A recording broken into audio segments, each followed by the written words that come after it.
Welcome to Cartoonist Kayfabe. My name is Ed Piscor. I'm Jim Rugg.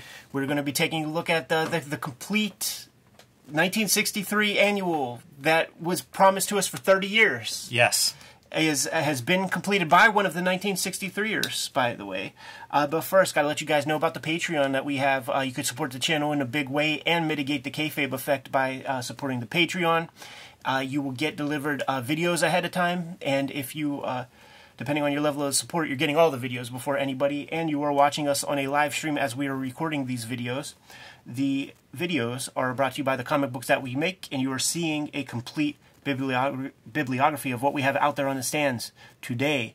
Red Room Comics are my focus right now. Crypto Killers is being solicited in stores right now. Go to your shop, put in a pre-order for those. It's not getting a trade paperback in 2023, so you got to get those issues.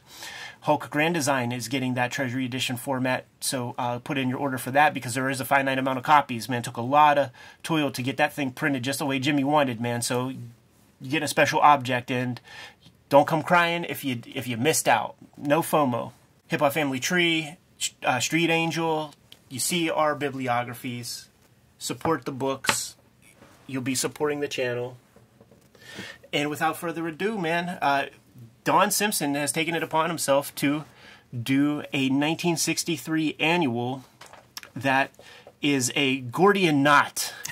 Great description. Of parody and satire about comics, because this is getting a real publication. This is getting a publication from a real publisher. To leave it up to Don to put out that announcement, but you can't have it put out by a real publisher if you're using characters that you don't necessarily have copyright to. Yeah, this is a fascinating book in a lot of ways. The first thing, and we've talked about this quite a bit, Don Simpson's level of craft is phenomenal, off the charts. Absolutely. And so that's the first thing that I find striking. We've seen him at a couple of shows recently where he would have these works in progress. He's been sharing them on Facebook. So you started to see this kind of coming together in pieces. And, you know, as you can see on screen, really remarkable what he does with black and white ink, with lettering. What you can also see is that he's cutting some promos on Alan Moore here. Uncle Alan, he's getting a lot of tarnish in recent years because people are starting to ask the question, okay, so like let's say Watchmen comes back into his copyright after, DC does their first round, like he thought was going to be done. Like, let's say that happens. Do we ever see another Watchmen comic ever again? Big Numbers is a comic that Alan Moore is co-owner of. I bet Bill Sienkiewicz wouldn't be upset if it was easily available. Small Killing, you got to dig deep to find that one. That's not still in circulation. That's a comic that Alan Moore has copyright to. Brought to Light, at least half of that is under his ownership. You don't see that anymore. So what would have happened with Watchmen? He's owns a bunch of stuff that he's not putting out. There's a lot of conversation about that, and it's that it's the, in kayfabe terms, it's the great conundrum of tag teams, right? Like if Marty Jannetty has a bum wing, so that stops Shawn Michaels from making money? Yeah, it's, wow. That's a lot of ground to cover, Ed.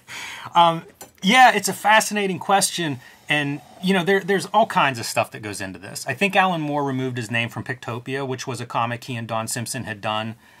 So, there's probably quite a bit of reason for animosity, but there's also a lot more in here because this references things like Splitting Image, which Don had done early in Image's tenure. So you get a little bit of that. I think it's referred to as Splitting Image even throughout here. Well, he owns that. Yes. It has Megaton Man universe stuff that goes back to Don cutting promos on mainstream comics in the 80s. Sure. So there, as you say, Gordian knot is a great description because, man, there's comics history is on every page here. Well, here it is also, man. So the 1963 characters are playing off of the Silver Age famous Marvel characters. You got your Fantastic Fours, you got your Spider-Man character in the Fury, you got your what was the USA dude called, man? U.S. Agent? No, that's a Marvel character for real. Yeah, you're right. What is that guy? Yeah, but there's a Captain America type character. There's a Thor type character. Doctor Strange. So like you can't use any of those characters that are already parodies of existing characters. So Don has to create parody characters of real, tried and true Marvel trademarks. So that therein lies your Gordian knot. He does call him U.S. Agent, born in the U.S. Agent. And there will be a lot of, cheeky shits like here. I know I'm a patriotic guy, yet I feel strangely outlandish, like a mashup of Yankee tropes some foreigner might toss together. That's pretty good. Putting shots out there. Yeah, very fun. Here's his fantastic... Dr. Ugg is a real fun name. It's funny to think of, what you have to do to make parodies of parodies. Right. Just coming up with names that work.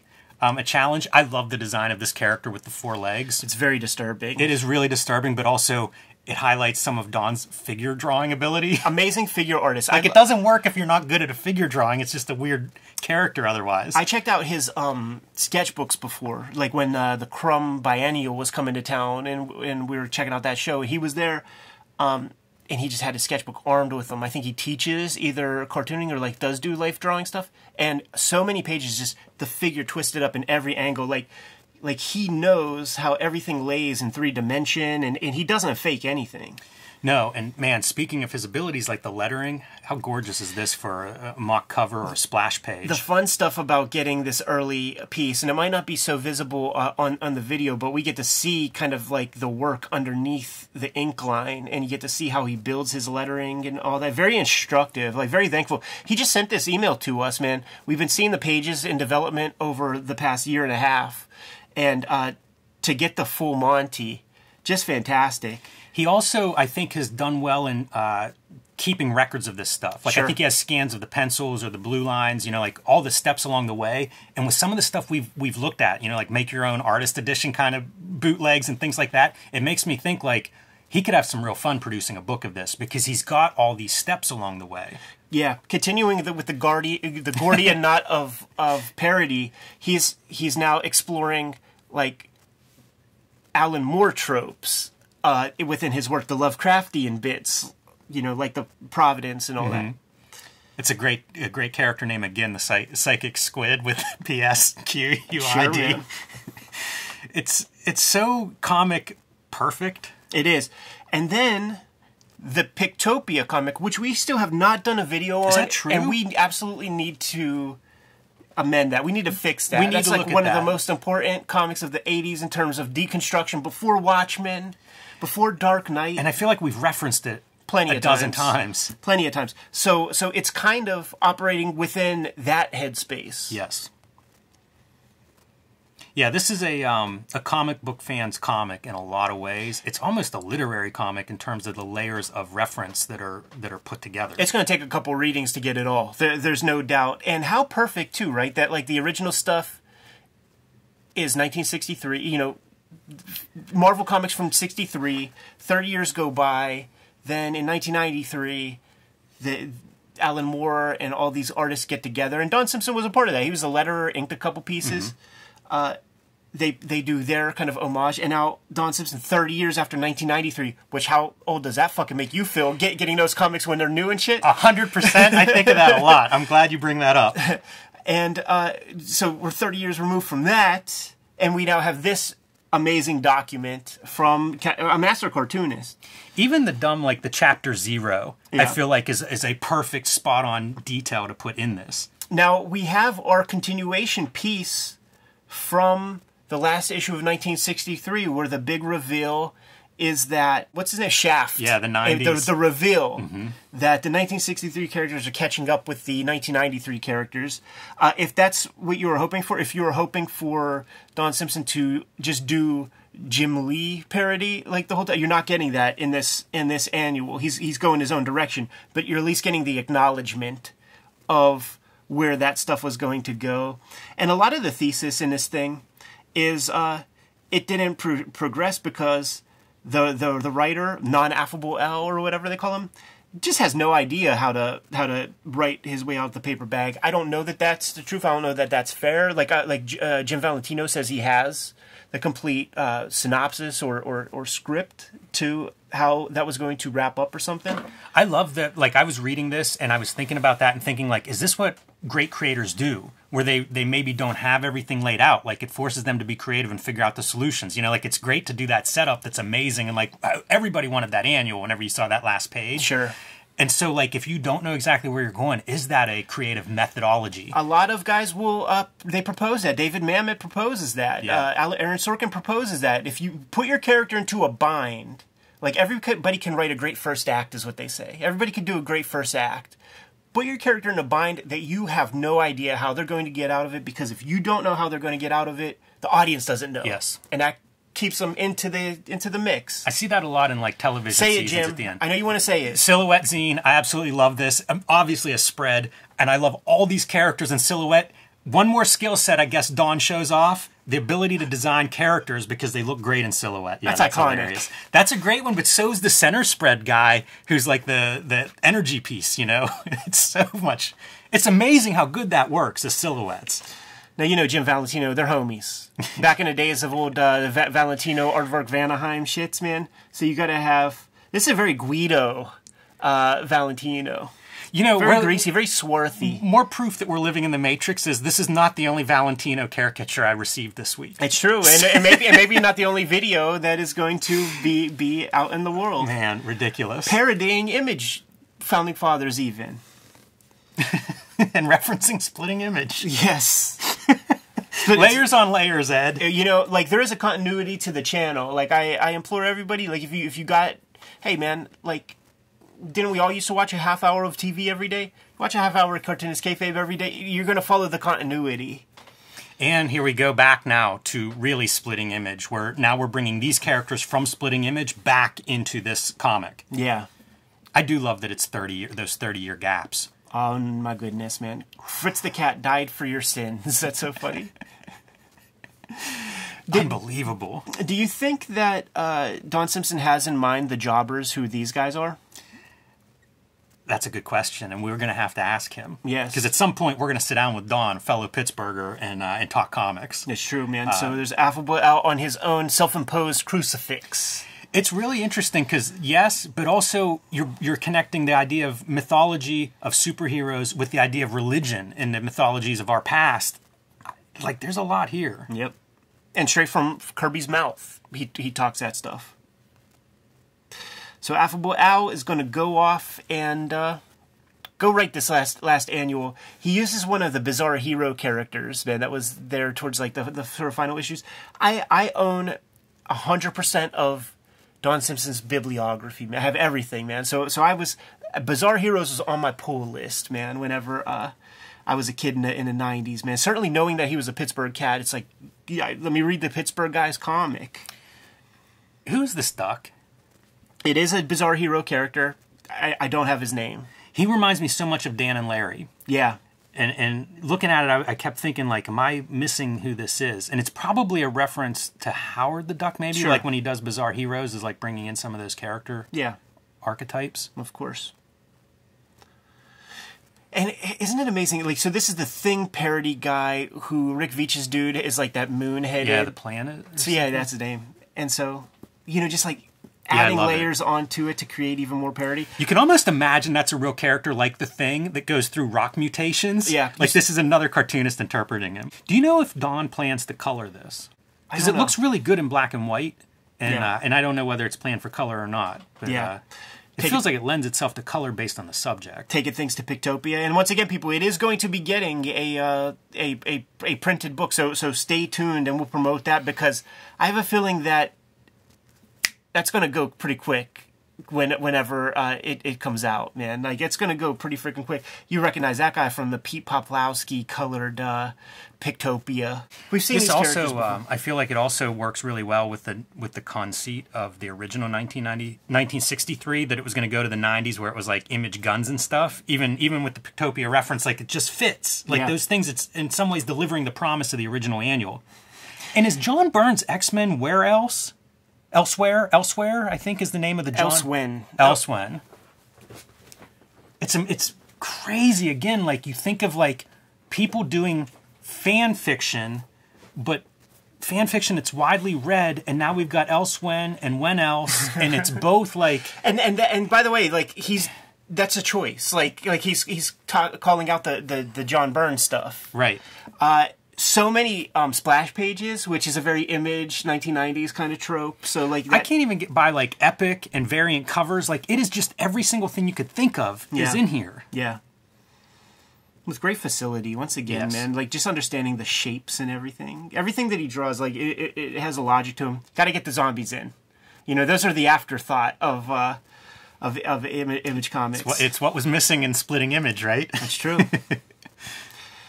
Who knew? But there it is, man. The completed. Oh yeah, right. Now we go into Golden Age, public domain, Phantoma and Stardust, like and cutting promos on the guys who are taking this old material and doing, you know, their ersatz version with creative freedom and stuff, and you know, talking about every would-be auteur hack, every amateur hack violating us. You call that freedom? You know, like right. Don Simpson is putting it out there, man. Yeah, it's incredible. We're about halfway through. There's 63 pages total in this, plus like an epilogue that goes ahead. But the 63 pages, another one of those really, in my opinion, smart choices. Right. It's an interesting project. Having the reference to the old X-Men cover, sure, the classic cover. It's just such an ambitious idea. Like it feels like if you were going to reverse engineer this, it is really putting down every concept you've got and then figuring out how to work this in. Once again, taking a look at his actual art. I don't know how well it's showing up on the screen, but seeing how he uses that like little like correction tape. Yep. And then letters on top of it. Really like his lettering. Yeah, he would get Harvey Awards and Eisner nominations and things for his lettering acumen, probably from around this time. You know, the 1963 era. Yeah, it makes sense to me. It's amazing that hasn't lost any of that in 30 years. Here's the thing where, like, you know, Don Simpson, he's on public record, like, talking at smack and stuff. He has his grievances, you know, like, with Alan Moore. But he keeps up because, like, I've got to resume my feud with J.K. Rowling. Like, that stuff is in League of Extraordinary Gentlemen. So Don's keeping up, man. That's funny. He's reading the work. That's what makes for a good parody. And then let's tie the Gordian knot even further, because Don Simpson has his own Fantastic Four parody characters, and this is Yarn Man. Like, he is the Thing of his quintet, his quartet, fighting the Thing of the Mystery Incorporated, but not the Rick Veitch, Alan Moore. It's the parody of the parody, and then he's got a parody. It's so deep. Yes. And how he kept it all straight in his melon. He is a PhD. He is a doctor. It feels really weird to say this, but I feel like a companion reading piece is Strange Death of Alex Raymond. Sure. There's just so much analysis stuff, of like comics history and minutia and inside info. There's a pouch on the back of Statue of Liberty's head. Yeah, it's wild stuff. Oh, this little bit. More violence, finally. Yippee. In the mighty Simpson manner. And then don't have a cowbongo. There's a lot of this stuff where there's references to publishers, cartoonists, methods. Feels very Mad Magazine to me in terms of how much reference you can get in there. And very Simpsons for that matter. Totally. Simpson, not Simpsons, dude. Yeah, that's great. It's great stuff. It's a big project too. Like, it is something I'm curious to talk to Don about in terms of how long he works on a project like this. Yeah. Fantastic. Can't wait for that final printed version to come out, and we're going to have to reinvestigate that once again. Maybe. Oh, yeah, and now let's bring Big Bang characters into the mixture with permission. You know, like he has the shouts to Tom King and all that. The Night Watchman, which is a parody of Dark Knight Returns and Watchmen. Yeah, it's wrapped up in one character. A whole nother publishing house of parody. Yeah, it's really wild. It's that fanboy, you know, it's playing to a certain fanboy element. Yeah. And it's Easter egg on Easter egg. Right. Totally built for a cartoonist kayfabe, you know, patron, a viewer, somebody who's that deep, who knows that 90s stuff. It feels like the Silver Age stuff. If you put cartoonist kayfabe into the AI, this might be what comes out. I mean, Eternity? Come on! Like, Valiant reference? What isn't in here? Right. And that's the thing. I think Simpson's career spans all of that. Yeah, you know, he's got some interesting projects coming up. I would say in the meantime, you know, if you're a fan, look for Don because he does a lot of shows. And he'll bring this artwork. You know, first time I saw some of this stuff was at Baltimore. Yeah. We were flipping through his portfolio, talking to him about it. It was in progress. So he's a good guy to run down if you actually see him in person. Because he'll have some cool stuff to show off. He'll have some works in progress. He'll probably be doing commissions. A lot of fun if you actually run into him at a show. So seek him out. He does a lot of shows. And, man, his output, it's almost like, I don't know, Renaissance or something for him in terms of just he is working a lot because I see tons of artwork coming up on his feed. Now, we're taking a look at the Don Simpson approach to the 1963 annual. But if you do your approach to the 1963 annual in your own bootleg fashion, you got to send that to the Cartoonist Kayfabe Studios, man. I do think that Steve Bissett, stickler for trademark, copyright, all that stuff, reach out to him, get permission to use his characters, because he expressed that yes, he's going to have to sue your ass or something like that if he finds out that you're putting something together. But reach out and do that. He's been making handshake deals with people. Can't say that he's going to do that for you, but maybe.